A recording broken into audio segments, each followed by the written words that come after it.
আওয়ামী লীগ নিষিদ্ধ করার দাবি গুরুত্বের সঙ্গে বিবেচনা করা হচ্ছে বলে জানিয়েছেন অন্তর্বর্তী সরকার প্রধান উপদেষ্টার প্রেস উইং থেকে আজ শুক্রবার বেলা ৩টার কিছু আগে দেওয়া এক বিবৃতিতে এই কথা জানান। বিবৃতিতে বলা হয়, সম্প্রতি বিভিন্ন রাজনৈতিক দল, সংগঠন ও জনগণের পক্ষ থেকে স্বৈরশাসন ও সন্ত্রাসী কার্যক্রমের অভিযোগে আওয়ামী লীগ নিষিদ্ধ করার যে দাবি উঠেছে তা সরকার গুরুত্বের সঙ্গে বিবেচনা করছে।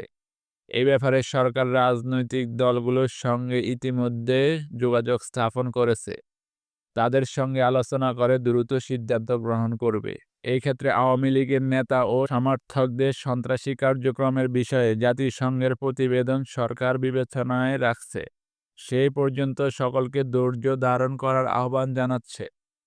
উল্লেখ্য যে ইতিমধ্যে সরকার জনদাবির প্রতি সম্মান জানিয়ে প্রচলিত আইনের অধীনে সন্ত্রাসী সংগঠন ছাত্রলীগকে নিষিদ্ধ করেছে। চলমান তদন্তে সহযোগিতা করার পরিবর্তে দলটি দেশের স্থিতিশীলকে বিপন্ন করার জন্য চেষ্টা চালিয়ে যাচ্ছে। সরকারের পক্ষ থেকে মানবতাবিরোধী অপরাধের সঙ্গে জড়িত সংগঠনের বিরুদ্ধে ব্যবস্থা নেওয়ার জন্য আন্তর্জাতিক অপরাধ ট্রাইব্যুনালে আইনের প্রয়োজনীয় সংশোধনী আনার উদ্যোগ নেওয়া হয়েছে বলে জানা হয় বিবৃতিতে।